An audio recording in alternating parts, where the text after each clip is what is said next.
Let's start today's lecture. So it's our 12th lecture now, and we are finally finishing the transcriptomics module. Starting next lecture will be about single cell and spatial techniques. So it will be a new topics. But today we're going to talk about functional enrichment analysis. So this is what we perform after we finish the differential expression and we got all the gene of interest. And now we want to interpret whether these genes belong to certain pathways or perform certain function or localize in certain component of the cells, so that we can interpret what the treatment, how the treatment affect the phenotype or the thing that we are interested in. Okay, so today's agenda, we're going to connect what we learned before, the differential expression, to functional enrichment, and see why we perform these two things together. We're going to talk about, introduce a little bit about the different gene annotation system and the functional annotation systems that you will encounter in your work. We're going to talk about three functional enrichment techniques. Overrepresentation that we saw earlier in the GSEA lecture, the gene set enrichment analysis, and the network-based analysis. And I'm going to take this chance to introduce you to the permutation test as well, which is a very versatile statistical technique. Okay, so what we learned before, like when we compare gene expression across treatment and control conditions, and we learned about like the distributions and the statistical tests that can tell us whether the expression level change significantly or not across conditions.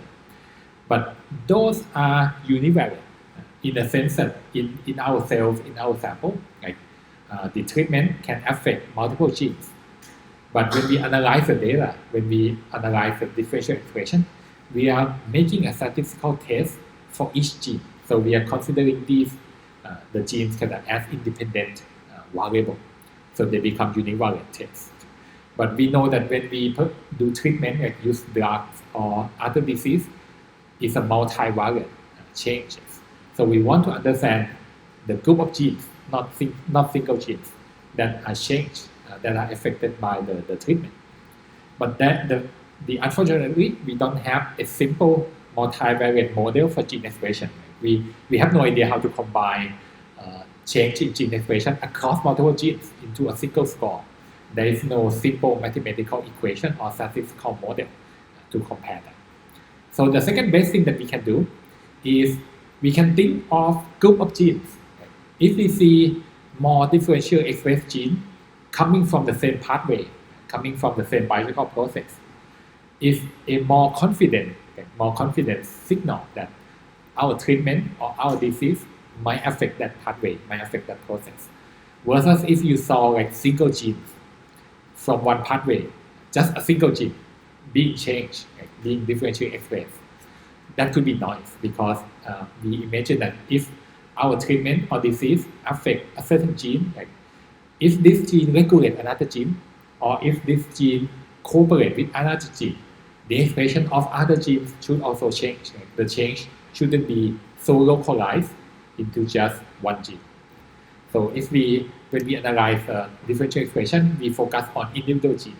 But now we want to interpret the result together to identify function or pathways that we saw multiple genes from the same pathway being changed together.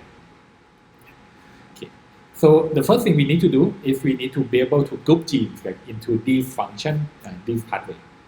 So that's why we need to know about the annotation system that biologists use. So the first system, which is the most famous, is gene ontology. You probably have seen this before. So the idea is we want to describe the roles of genes in the cell. And we use three aspects of the gene's function. First, which biological process does it perform? Like DNA damage repair or cytosine biosynthesis. So this is a process. It's a process of repair, the process of synthesis. The second aspect is what function does the gene perform. And in this case, we focus on molecular level function, like binding, enzymatic activities. So it's not a process, it's the function itself. Like what does it bind? Does it bind to DNA? Is it a receptor for insulin? It's a specific molecular activities. And the third aspect is where in the cell does this gene, once it's translated into protein, where does it localize? So this can be the plasma membrane for surface protein, or it could be a mitochondrial protein that got kind of imported into the mitochondria. So for each gene, we can have 3 aspects, and each aspect will have its own keywords that we can use. So gene ontology is a tree. So for example, if I'm describing a hexose biosynthetic process, like this is a biological process. So hexose biosynthetic process is a specialized term for a broader hexose metabolic process. Metabolic process is a broader term than biosynthesis. And the hexose metabolic process is also part of a monosaccharide metabolic process because hexose is a part of the saccharide. So the gene ontology, the structure is going to point from a very specific function, very specific process, or very specific location in the cell to a broader and broader and broader terms until at the top, like you can see, metabolic process, cellular process, biological process. So these are very broad. Essentially all genes, almost all genes belong to some biological process. But each gene will have a different kind of detailed annotation.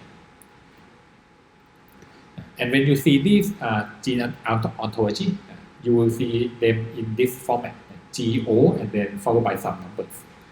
So this kind of tells you, for example, GO0019319.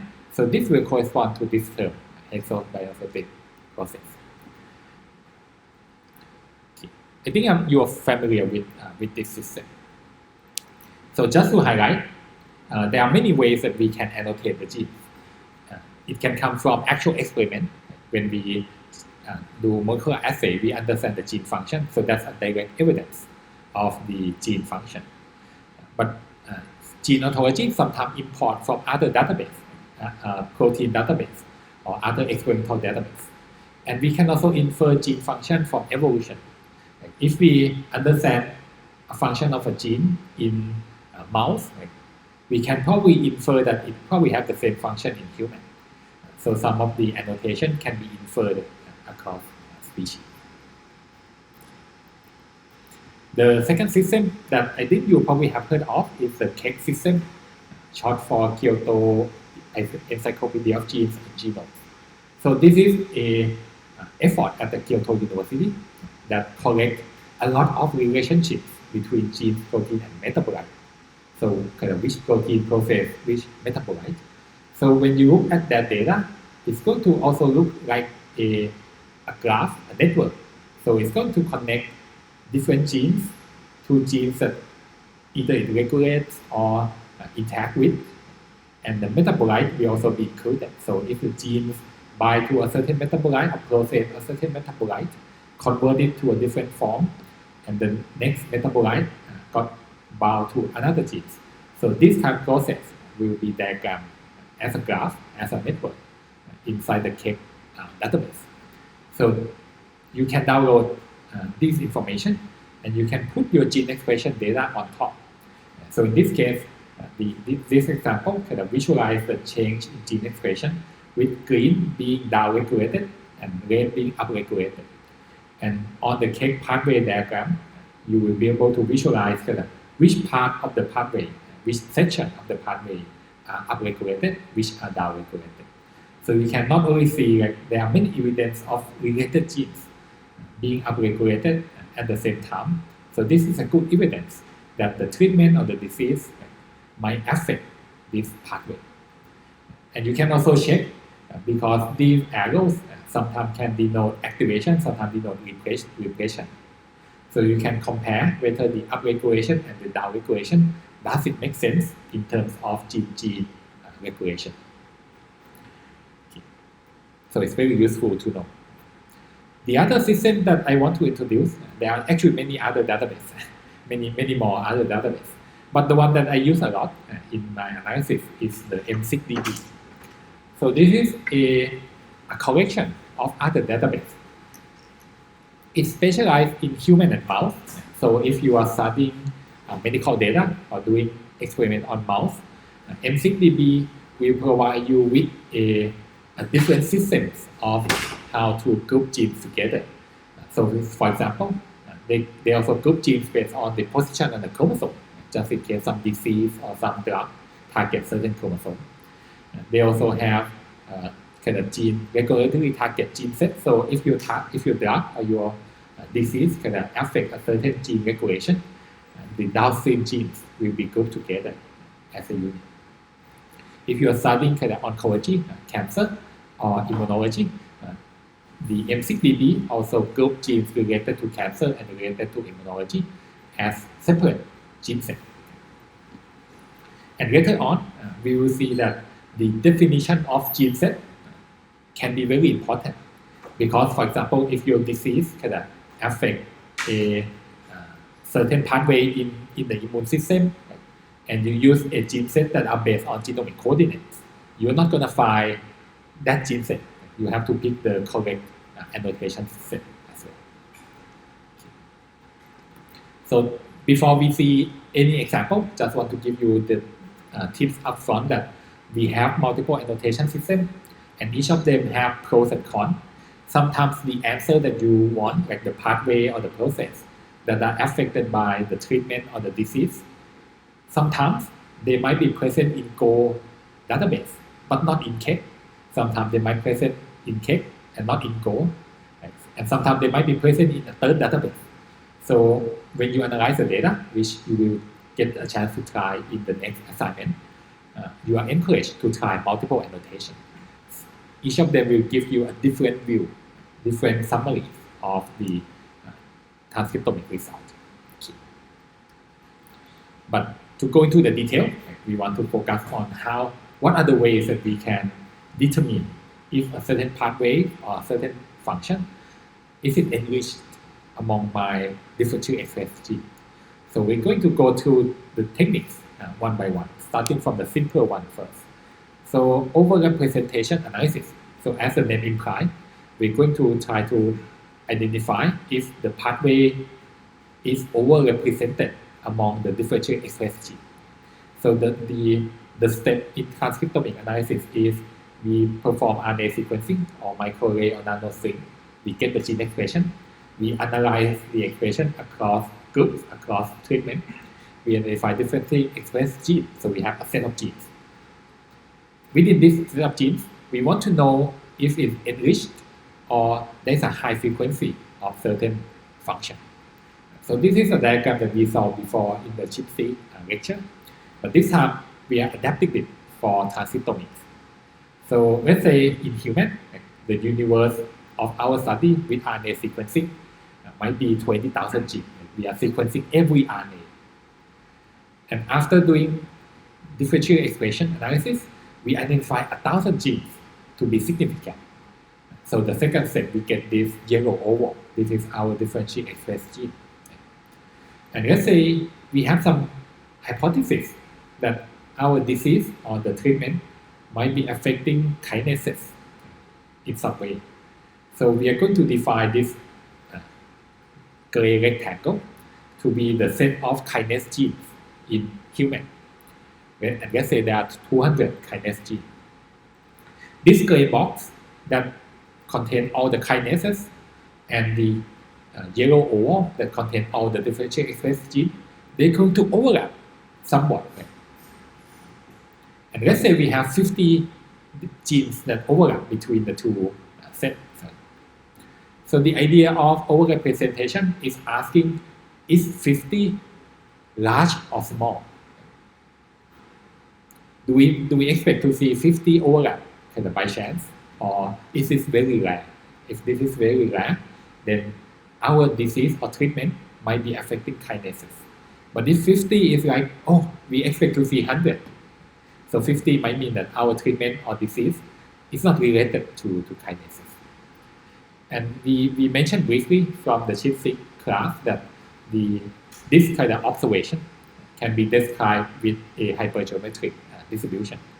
And we can calculate the probability of observing this exact data, this 20,000 gene, 200 being kinase, and among 1,000 differential expressed gene, there are 50 that overlap. We can calculate this probability. And if we want the p-value under this model, we just calculate the probability that this 50 can be greater than 50, so 50 or more. And that will be our p-value. So up to this point, like, the principle seems easy. Like, we just calculate this and replacing 50 by 51, 52, 53, 54, like, and we just sum them together. It looks like a simple precision. But just want to add some kind of mathematical insight that this expression can be more scary, can be scarier than you think if you want to compute it. So if I ask you like how large is this number, because it's a hypergeometric probability, so you can answer at a glance that it's going to be less than 1. It's going to be a small number because it's a probability, cannot be greater than 1.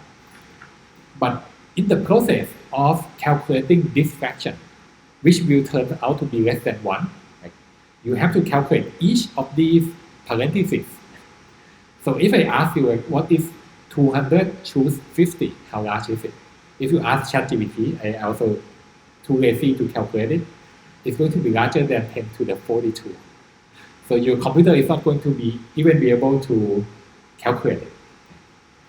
This is a trick that you will see, you will probably not see if you are not doing programming, but whenever we are calculating something like this, where it's a number of combination and it's very large, but we know that at the end, it's going to be small. Instead of calculating this value out, like to be very large, we can do the log transform. And this is one trick that might be useful for you at some point in the future. So you have to calculate the 200 factorial, like 200 factorial is 200 times 199 times 198 all the way to 1. This is very large. But if you ask like, what's the logarithm of this value, it's going to be, because the log of the product is the sum of the log. So you can just calculate log of 200, log of 199 all the way to log of 1 and then sum them together. So the logarithm is going to be very easy to manage. And inside the computer, when you perform when you perform overrepresentation analysis, this is what the algorithm underneath use to calculate this probability, which kind of component-wise is too large for the computer to handle. But when you log transform it, it's easy, and then you can exponential it afterward at the end. Okay, just a quick nerdy mathematics insight. Okay, but anyway, so another thing that I want to point out is that when we perform functional enrichment analysis, is a one-tailed test. When we perform differential expression, it's a two-tailed test. We don't know if the gene will be upregulated or downregulated. So we have to consider both possibilities. But when we want to analyze overrepresentation of functional enrichment, we only care about the enrichment. If the intersection here is larger than expected, we don't care when it's smaller than expected, because that just means that the treatment or the disease is not related to the function. It's not interesting. We are only interested in when it's larger. So in this example, we have 20,000 genes, 200 being kinase. So if we have 1,000 DEG, 1,000 differential expressed genes, we're going to expect, by using just proportion, we expect only 10 to be overlapped. So in this case, in the data, let's say we found 50. So this is greater than 10. So we are now interested. We see more than 10 overlap. Now we are interested, is it significantly more than 10? But if it's less than 10, then there's no enrichment. We don't even need to test it. There's no enrichment for sure, because it's even less than expectation. So enrichment is a one-tailed consideration. Okay. And last time I didn't mention this, but you might not be familiar with the hypergeometric distribution, but I'm pretty sure that you are more familiar with feature exact test. If you have a 2x2 table, the columns being kinase or not kinase, and the rows being differentially expressed or not differentially expressed.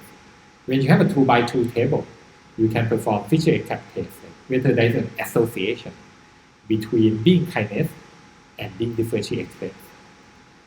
And you can get a p-value for this.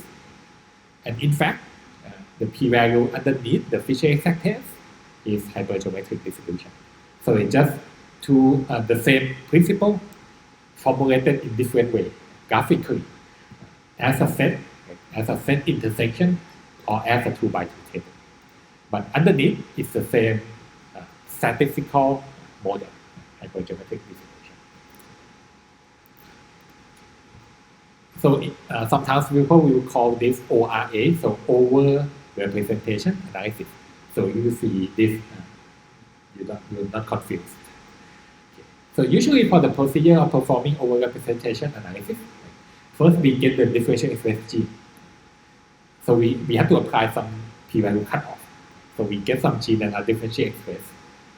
And these genes is going to be analyzed to compare to different gene function or annotation. So one thing that we are going to see is that first, this choice of p-value cutoff, if you increase the cutoff, you get more genes. If you reduce the cutoff, you get less genes.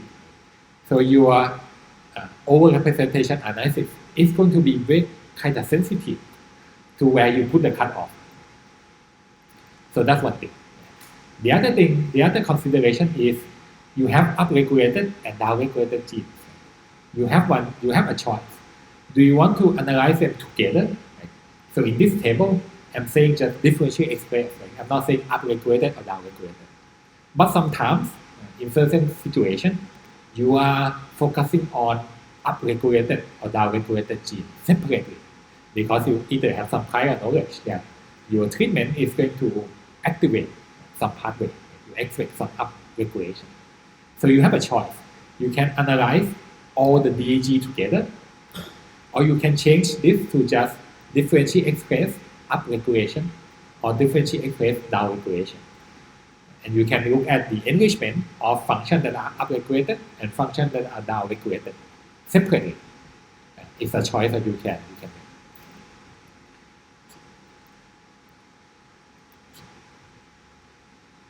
Another thing that's very important is when we look at the example, we can assume that, okay, in human, we have 20,000 genes, and we assume that we are looking at all those 20,000 genes when we analyze the data.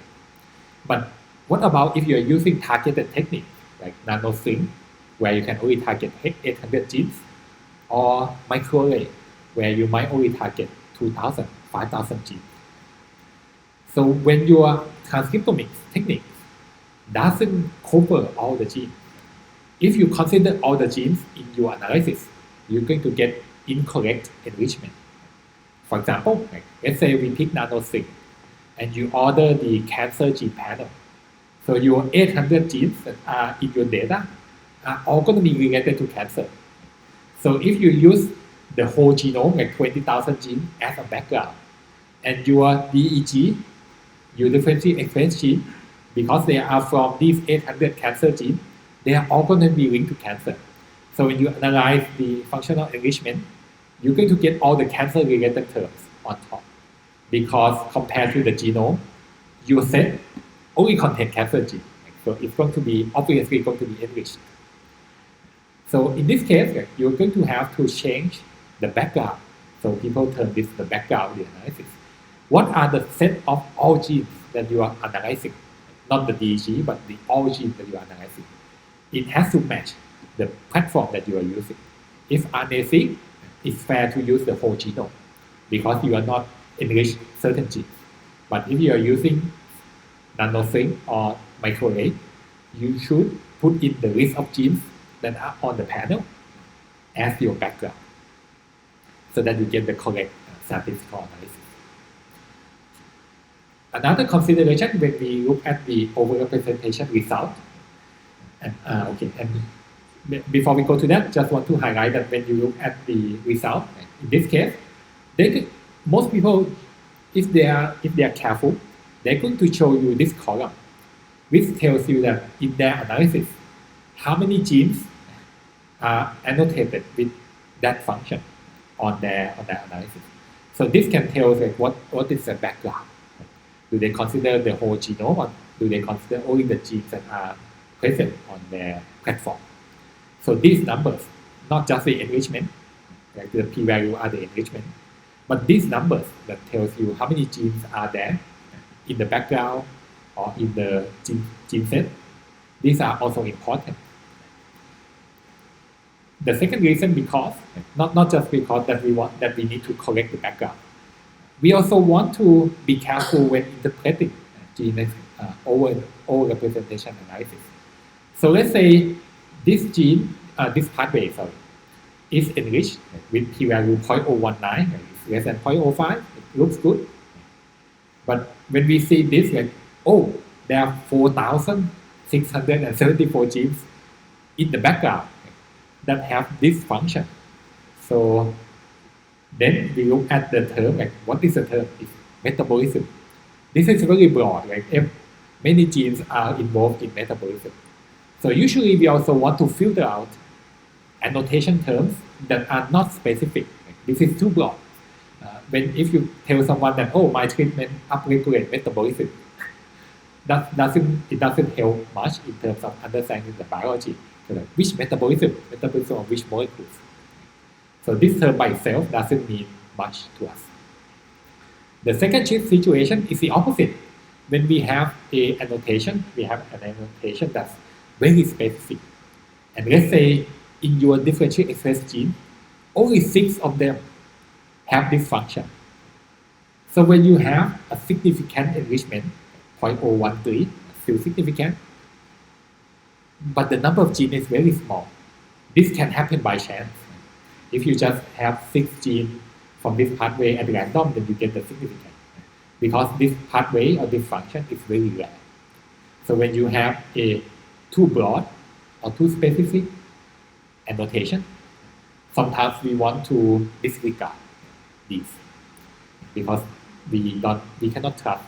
So in the first case, where we don't gain any biological knowledge from the broad term. And for the case of very specific terms, we might not have enough evidence to trust the result. So to give you to summarize the tips that I mentioned about overrepresentation, your p-value is going to be almost defining your result. So please don't change it. If you pick one p-value, stick with it. Don't raise it up and down to get more or less gene into the overrepresentation. And if you select a p-value cutoff before you perform the analysis, if you see very few differential expressed genes, and it's possible in some experiment, so few genes change, like you might get like only 50 genes that change. Even before performing the overrepresentation, you already have some expectation that if I only have 50 DG, right, how many would be overlap with each function?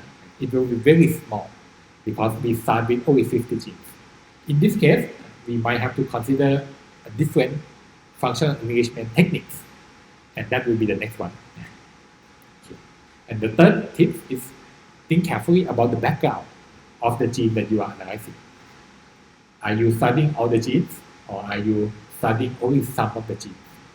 Set this as your background. So each tool that you will get the chance to use will ask you what's the background of the study. Okay, so the first technique, overrepresentation analysis, is simple. It's based on feature exact test. It's based on hypergeometric distribution, but it has a lot of limitation. You have to define the p-value cutoff, so it's kind of subjective. And if you have very few differential expressed genes, then you can't really interpret anything because you have very few genes. So the next technique that I want to introduce, so the author of the technique named it gene set enrichment analysis. So it's named, this is like more than 10 years ago. So you will see this as GSEA, so as an acronym for gene set enrichment analysis. So as the name implies, it's going to do enrichment analysis. And it's going to focus on gene set. So gene set is the same as annotation. It's a set of genes with the same function or the same pathway, for example. So what's the motivation for this technique? Why do they deviate from feature exact test? The first benefit of this technique is you don't need to apply a p-value cutoff. You're going to analyze all the genes together without having to worry if they are significant or not. So it's an advantage. What the algorithm does, and we're going to dissect it kind of part by part. But let's imagine this. You have a transcriptomic result. And let's say we perform differential expression analysis already. So we get the fold change, we get the p-value. So we have some score that describe how differentially expressed the genes are. So we want to rank the gene from top to bottom using this score. So you might imagine, okay, I want to rank the gene by fold change. Up-regulated gene comes first, and then unchanged, and then down-regulation, from up to down. Or you might want to rank by p-value. I want significant gene first, and non-significant gene after. So you have a ranking of the gene. So as in the diagram, we see a ranking of the gene, and we see that it starts from highly expressed in A to highly expressed in B. So it switches the expression pattern. So once we have this ranked gene list, what can we do? Let's say we want to ask, like, does this treatment A and B, treatment of disease, is it related, let's say, to kinase? So this gene set could be gene related to kinase. And the position of this vertical bar will correspond to the genes in the list that are annotated with kinase. So these are the position of the kinase gene. These are the position of the kinase gene. And we're going to do some procedure. This is a procedure that we saw before briefly in the ChIP-seq lecture. So we're going to start from the top with a score of 0. We're going to start with 0. And we're going to go down from the top to the bottom, one gene at a time. If we run into genes that are kinase, we're going to add some score to the total. If we identify genes that are not kinase, like this blank area, we're going to subtract the score. So imagine that we start from 0. If we see a kinase, the score goes up. If we see more kinase, the score goes up. If we see non-kinase, the score goes down. Down, up, down, down. Imagine what pattern do we expect. If the rank of the gene, so on the x-axis here, this is the rank of the gene. If our treatment, so let's ignore the annotation at the top. So if our gene, like the ranking of the gene, if the treatment that we are analyzing is related to kinase, is affecting kinase, kinase is going to be, let's say, upregulation. Let's say upregulated. It's going to be aggregated in the front. All the top genes here will be mostly kinases because it's affected by the treatment. So we're going to see an accumulation of the score up to a certain point, and then the score will go down because we only have limited number of kinases. If all the kinases are here, the rest will be non-kinase. So the score will go up very high and then goes down. But let's say we pick another pathway that's not related to the treatment, not related to the disease. Their position on the gene rank is going to be random because it's not related. It's neither upregulated and not downregulated. So it's going to be everywhere. So in this case, we're going to see some score going up and then down and then up and then down. It will never accumulate. So we have a pattern. If we perform this procedure, we rank the gene, we start from 0 and we add the score. If we see a certain function, we subtract the score if we don't see gene with that function. We can expect that if the function that we pick, like kinase or other function, if it's related to our experimental condition, we're going to get high score if it's upregulated or low score if it's downregulated. So if the genes are all here, like at the bottom, imagine that you're going to subtract the score very low and then add the score to come up. So if the cumulative score is high, you have up regression. If the cumulative score is low, you get down regression. If the cumulative score doesn't go anywhere, it stays close to zero, then it's not related. So we have this pattern. But how can we do this in a statistically rigorous way? We are not just looking by eye and say this is up, this is down. We want to do this in a statistical manner. So this is the essence of the GSEA algorithm. So as we calculate this cumulative score, we add when we encounter the gene, and we subtract when we don't encounter the gene.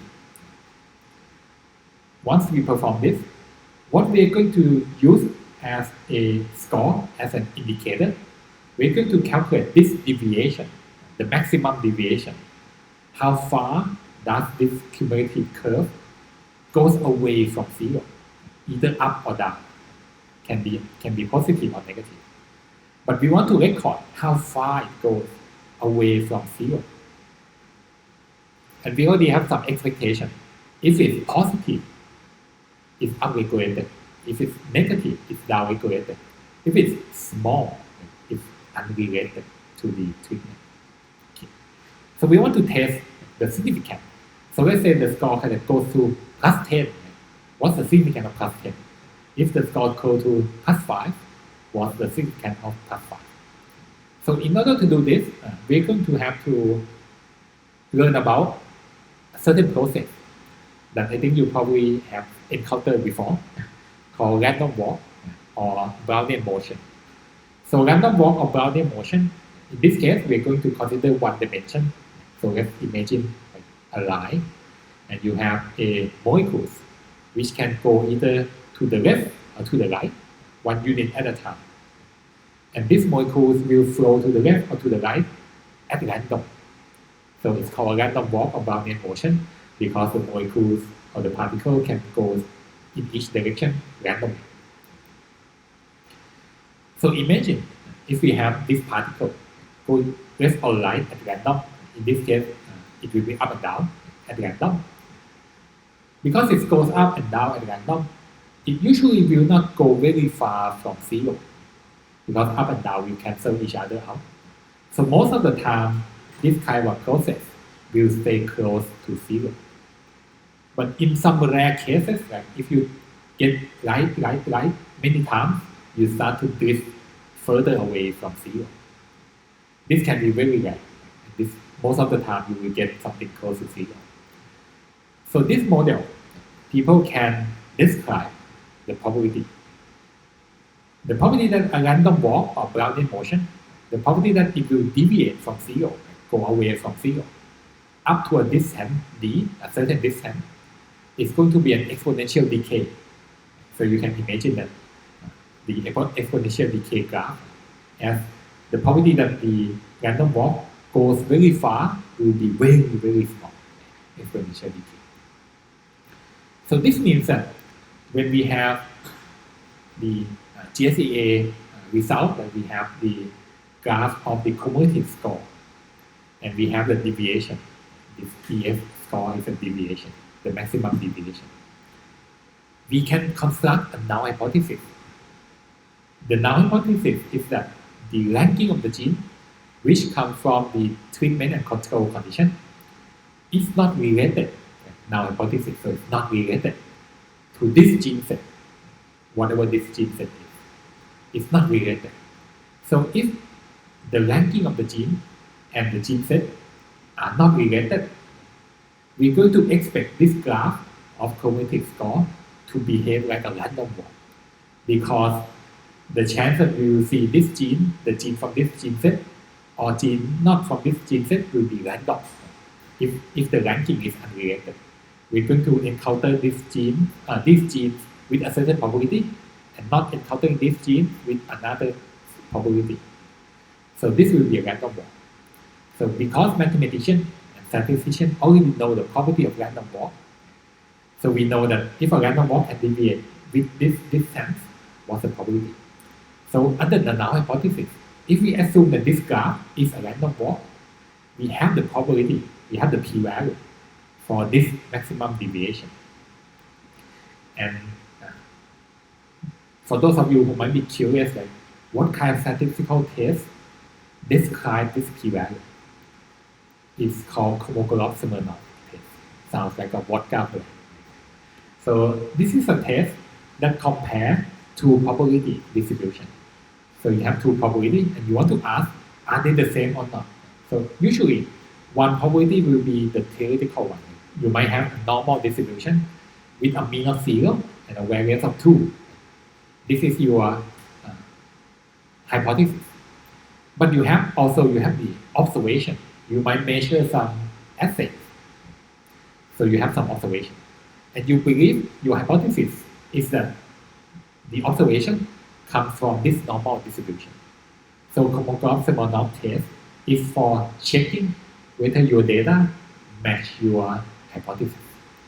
So in this case, we have the hypothesis, sorry, not the hypothesis, but the theoretical model being the random walk. We know the property of random walk. And we also have the actual graph that we got from the data, the cumulative score.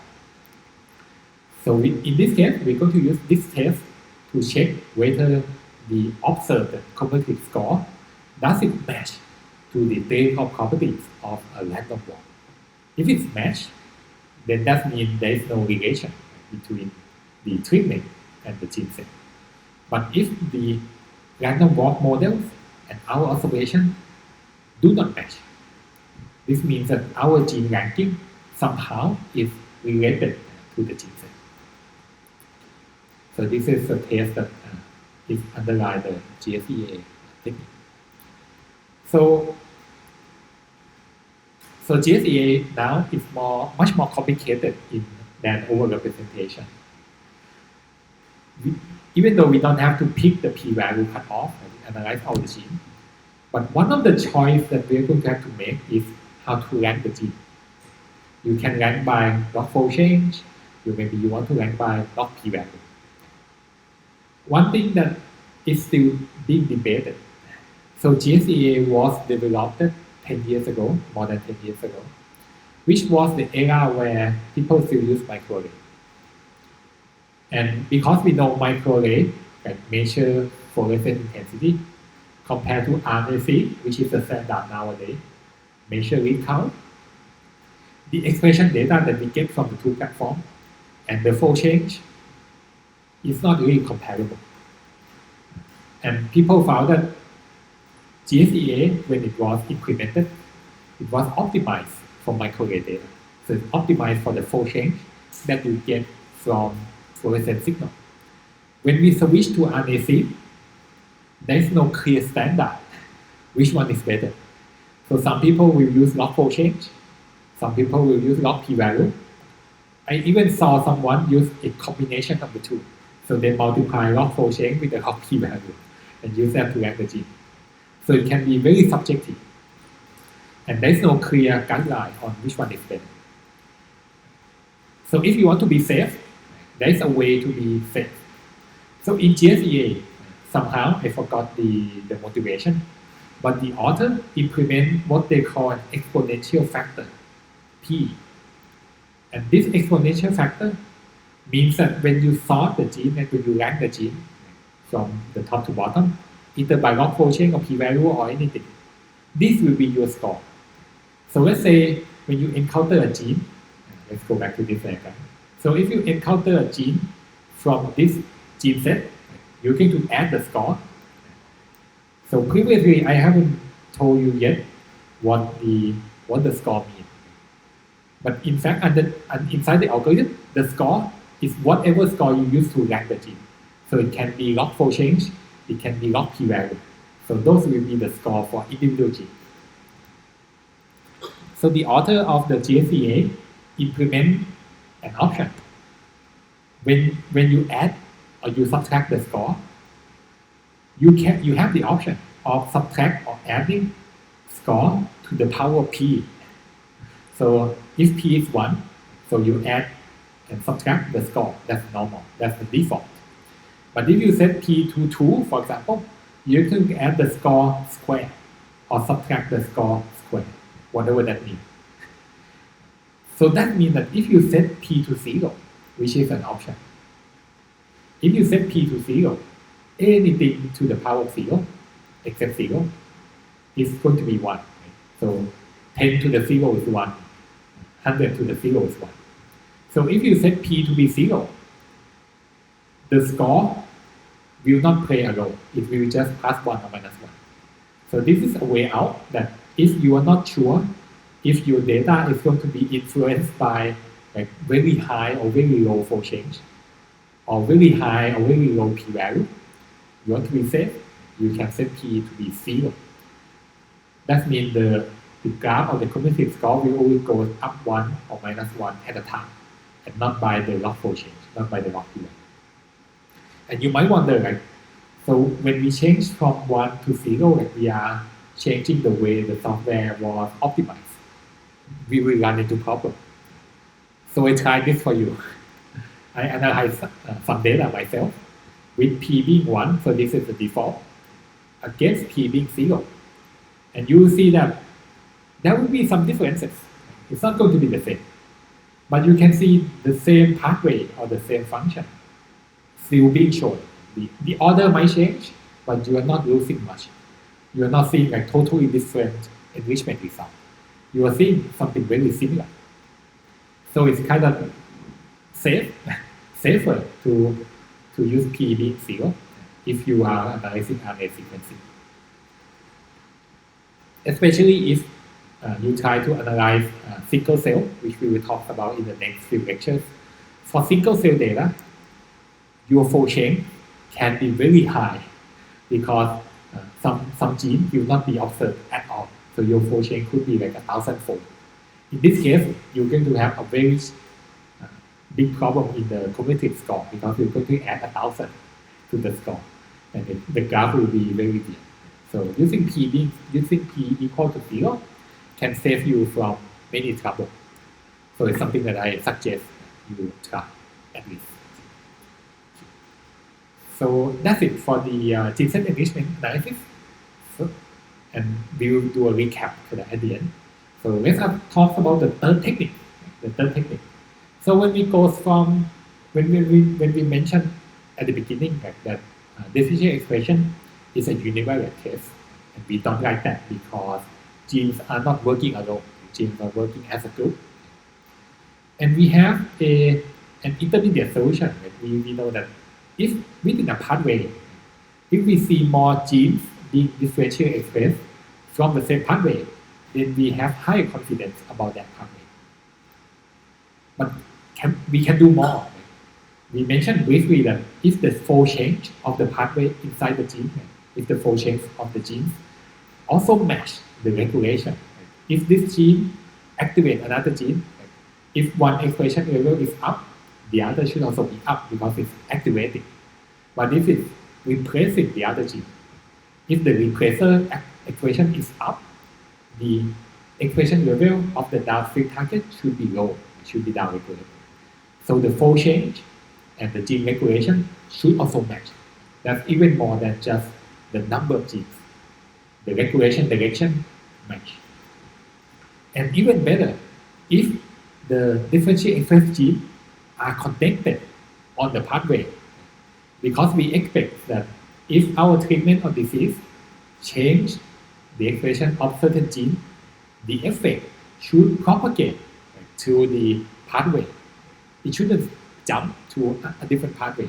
It should propagate within the pathway to other genes that are connected to each other. So the third technique thinks about this criteria. We want the DEG to be not only coming from the same pathway, we want them to be connected next to each other on the pathway, not just from the pathway. So how does that look in terms of what we are seeing? So let's say we have this pathway, and we have 6 genes in yellow. So these are differentially expressed genes. So in this case, it looks good, like we have treatment or disease that somehow affect these genes that are connected to each other. So it makes sense if we have some effect. The effect of the gene change the expression of another gene, change to the expression of other gene, change to the expression of other gene. Compared to, let's say, if I pick genes at random, and if you follow the arrow, so if we focus on the orange arrow, these are also 6 genes, but they are scattered in the pathway. So in terms of overrepresentation or gene set enrichment analysis, like the 6 orange gene or the 6 gray gene or the 6 yellow gene, this will be the same because it's 6 genes from this pathway.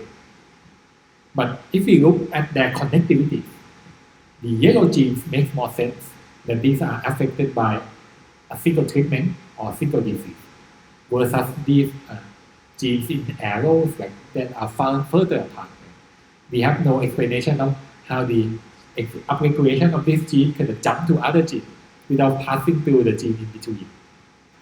So this third analysis wants to quantify when we map the differential expressed gene onto this kind of gene connectivity network. Are they next to each other? Are they highly connected?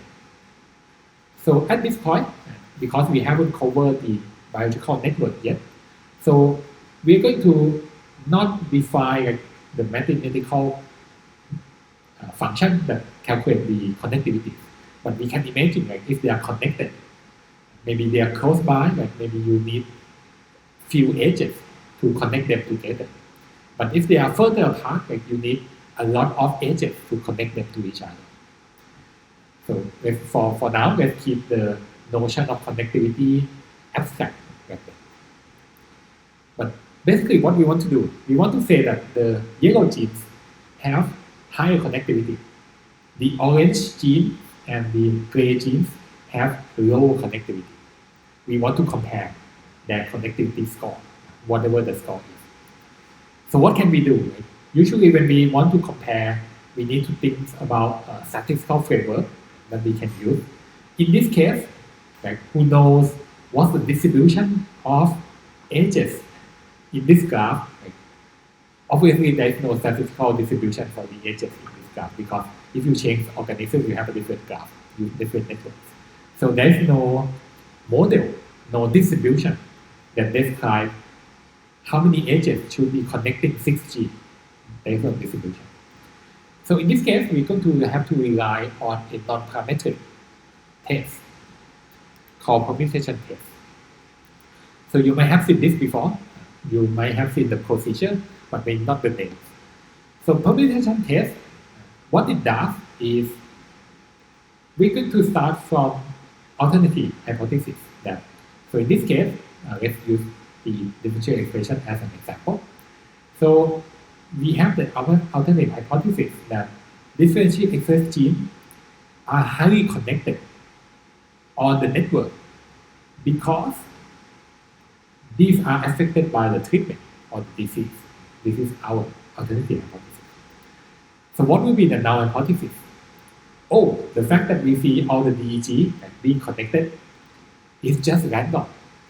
If we create another network like this, if we generate a synthetic organisms, synthetic genes, and synthetic connectivity, synthetic regulation, we're going to see these 6 genes being connected. That will be the null hypothesis. And what that means is, if we can generate a new network with the same number of genes, with the same number of connectivity, not the same connectivity, the same number of edges. If we draw the same node, the same number of edges, and we look at these DEG, do we still see the same connectivity? That will be what we want to test. If we create a random graph, random network, do we see the same connectivity between these DEG? If the connectivity is due to biology, when we create a random network, they should no longer be connected. But if the connectivity is not due to biology, it's because this kind of network, if you have 10 genes and 10 edges, you're going to get connection by chance. If it's just because of the structure of the network, when you create a new random graph, random network, you're going to see the same connectivity. and that will tell you that everything is by chance. So the p-value under the permutation test is the probability that if you generate a random set of data, a random set of network, do we still see the same connectivity among the DG compared to the original data? Do we see the same connectivity as this when we shuffle the data around, shuffle all the edges around? Do we see these 6 genes being tightly linked or not? And it's called permutation test because the process of generating these random networks, people call it permutation. So you're going to permute something. Okay, so let's look at some example. This might be very abstract. So look at some example. So the first example is when you calculate correlation. So let's say you have data from 2 cells, two experiments, and you're measuring 7 genes. And you want to show that these 2 cells probably are from the same cell type because their gene expression are highly correlated. So let's say you calculate the correlation and you get 0.97. It's very high. You might want to conclude that, these 2 genes are correlated, similar. But as a statistician, you have to be able to put the significance onto this 0.97 number. What's the p-value? So in order to calculate the p-value for the correlation, you have to know what distribution does correlation follow. And there is no distribution that the correlation follows because it depends on the distribution of your gene expression. So in this case, what we can do is, let's say we fix the data for cell number 1, so the orange data here, we are not touching it. But what we are going to do is we're going to shuffle or we're going to permute the green numbers, these 7 numbers. We're going to permute their orders. So let's say 0.739 used to be expression for gene 4. We change it to gene 3. 0.589 used to be expression for gene 5. We change it to gene 4. So what does this mean? We are shuffling the data. So this means that if these 2 cells, if we get 0.97 correlation just by chance and not because they have the same gene expression profile, when we shuffle the data for 1 cell, we should still get 0.97 if it's just because these 7 numbers. If we shuffle the data, we should still get high correlation. But in this case, we probably know that if we shuffle the data, we're not going to get 0.97. It's going to be more or less 0 because it's no longer correlated. You shuffle the gene expression around, you're probably not going to get the correlated expression profile. So in this case, we're going to permute the expression level for cells number 2 1,000 times, basically moving the numbers around 1,000 times. Each time, we're going to calculate the correlation. So the first time could be 0.24, the second time could be negative 0.3, and the last time could be 0.32. So we already generate a distribution of correlation under the null hypothesis that these 2 cells are not correlated. These 2 cells, the expression of these 2 cells are not linked. So we have this distribution. So now we can calculate the p-value. The p-value is the probability that you see the same or more extreme result under the null hypothesis. So under the null hypothesis, these are the correlations that we observe. So the p-value would be among these 1,000 numbers, how many times do you see 0.97 or higher correlation? So you just count out 1,000 times, how many times do we see 0.97 or higher? If it's 5 times, then your p-value is 5 over 1,000. If you see it once, then your p-value is 1 over 1,000. So permutation test is very versatile. You just permute the data, so you disrupt the structure in the data, and you can do this many times to get the distribution of your score under the null hypothesis. And then you compare this score that you get under the null hypothesis to the original score and ask how many times do I see the same or higher score. And that's PR. So let's try to do it on a more complex data. So similar to gene network. So let's think about, let's say, a Facebook network, each node being a person, an account, and the agents connect people that are friends with each other. So in this network, we are seeing 17 blue people, so maybe female, and maybe 10 green nodes, so this one be male. And we have some friendship between people of the same gender or different gender. So let's say your hypothesis is, I'm seeing many agents connecting people with different gender. So there are many agents between blue and green, for example, compared to blue and blue and green and green. In this case, you might notice that there are many agents between different colors. So this would be your observation. You observe this pattern. So your null hypothesis will be that, this many agents connecting people of different color is just because you have this many blue nodes, this many green nodes, and this many agents. If you create a new graph, a new network, a new Facebook, and a new parallel universe with this many people and this many friendships, you're going to see agents between blue and green just by chance. So you can test this statement by generating 1,000 random friendship networks with 17 male, 10 female, and 32 friendships.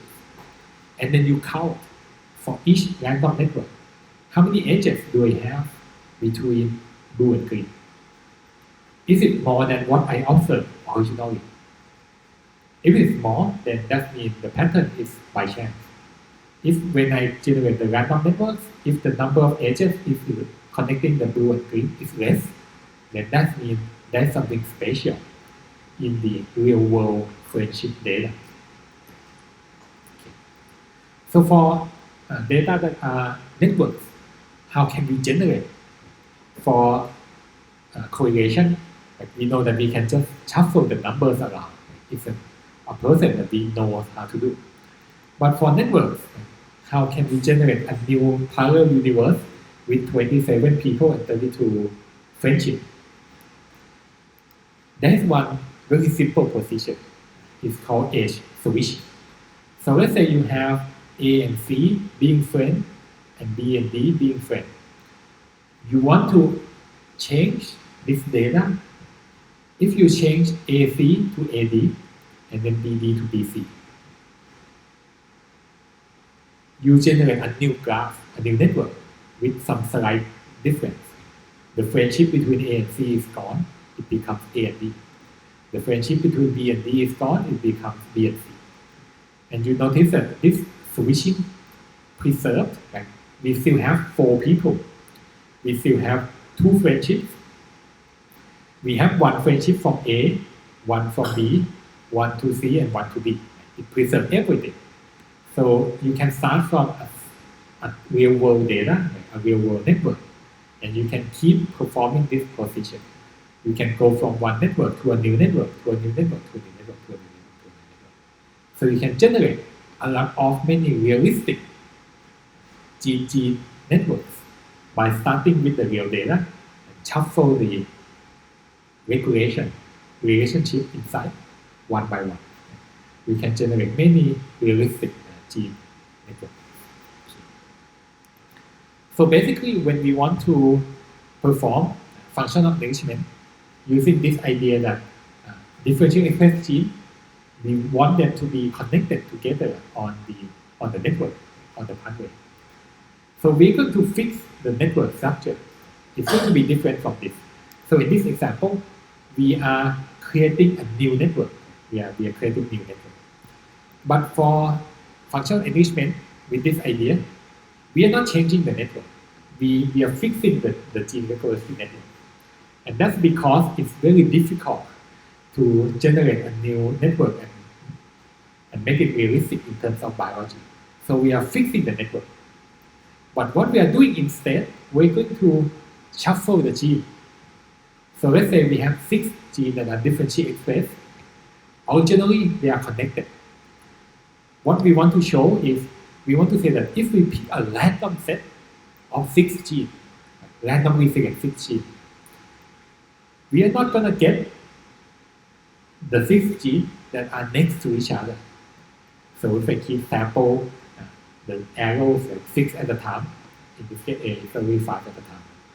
If I keep sampling the random set of genes and I calculate for my gray set of genes, how are they connected? No, they are not connected. They are very far apart. For my black set of genes, they are also far apart. So I keep doing this 1,000 times. And I ask, among these 1,000 sets of 6 genes, how many of them do I get the same connectivity as the original yellow gene? And that will be my p-value. So in this case, you can imagine the p-value would be very low. The chance that you will sample 5 genes or 6 genes in this graph, in this network, and have them next to each other is going to be much smaller than the chance of your 6 or 5 genes being scattered in the network. So with this kind of position, we can show that the yellow set of genes are connected on the pathway more than by chance.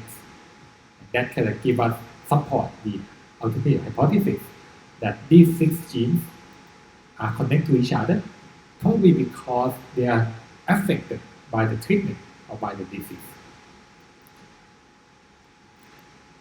So permutation test is a non-parametric test.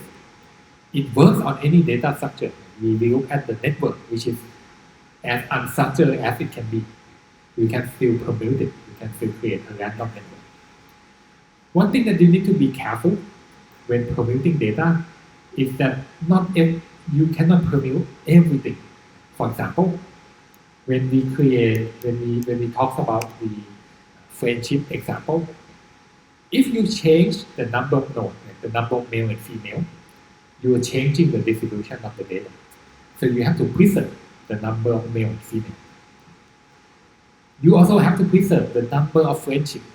If you add more or less, if you add more or remove edges, the number of edges between blue and green is going to change because you add more or add less edges. So you also have to fix the number of edges. In certain scenario, because we know that some people is very socialized, like they have a lot of friends, and some people might have few friends. In order to keep the friendship network realistic, sometimes people want to fix the number of edges for each people. So this person has 1, 2, 3, 4, 5, 6 friends. After we shuffle everything, after we create a random network, some algorithms still force this person to have 6 friends. Doesn't have to be the same 6 person, 6 people. This person still have to have 6 friends. So it's fixing more than just the number of edges, the number of nodes. It's fixing the degree of the number of edges for each node. So this is something that when you apply permutation test, you have to be careful. Because when you disrupt some structure, you make the data unrealistic. If you disrupt the gene network and you remove edges, you change some regulation, you might make this network not biologically realistic. And your data and your p-value is going to be skewed. Okay. But if it's just sampling the set of genes, usually this is safe to do because you just pick 6 genes at random. There is no restriction on the gene that you can pick. But for some other kind of permutation where you have to create a new graph or new structure, you might need to be more careful. Okay, so just to introduce, so in the assignment, in the next assignment, which will be in quite a while, you get to use this website, WebGestalt. I like this website because it's like a one-stop service for functional enrichment. So you have the function to use either overrepresentation, Set Enrichment Analysis, or the network-based technique. So all 3 techniques that we are covering in this class will be available on this platform. And when you analyze the data, you get a chance to explore different functional annotation database. So the default is gene ontology, but you can change this to K to other pathway. And I'm not sure if it's shown here in this screen cap, but you also have the choice to define the background. What are the genes that you are analyzing as well? Okay. So just to recap, so today we talked about three techniques. Like overrepresentation is a simplest technique based on feature exact test and hypergeometric distribution. It's subjective because you have to apply the p-value. And your p-value is going to affect the result because that determines like which gene goes into the analysis. So if you don't want to pick the p-value, gene set enrichment allows you to analyze all the genes at once by sorting them from high to low. But the choice, the thing that you have to consider is what kind of score you are using to rank the genes, and the parameter p, to the scale power, the exponential scale of the score, which I recommend that if you have no other idea, you can start by using p equals 0 to solve the problem of the score can be too high or too low. The network-based analysis, it sounds like it's the best approach because it not only counts number of genes, but it also considers where the genes are located in the pathway. There's one limitation that makes network-based analysis not popular. So usually overrepresentation is the most popular because it's easier to perform. GSEA is the second. It's not subjective, but you have to know some technical point to use it properly. For network-based analysis, the key limitation is the requirement that allows you to analyze this is that you have to know this pathway. You have to know the edges. And for most organisms, even for human and mouse, we are not yet have complete knowledge of the gene regulation. So the data will be incomplete. Your network will be incomplete. So let's say you are analyzing disease or treatment that target pathways or functions that are not well studied. You're not going to have any network, and you cannot analyze the data. So the only limitation for this, which has a very good kind of theoretical setup, is we don't yet have a good enough knowledge of how genes regulate or how to work with each other in order to analyze every function. But if your process is well studied like cancer, immunology, you might try network-based analysis. You might find pathways that can explain your treatment or disease. Okay, so that's everything I want to cover for today. So starting next lecture, we're going to go into single cell, and it's going to be even more headache than bound transcriptomics. But the future is going to go into that direction. So hopefully we will be ready.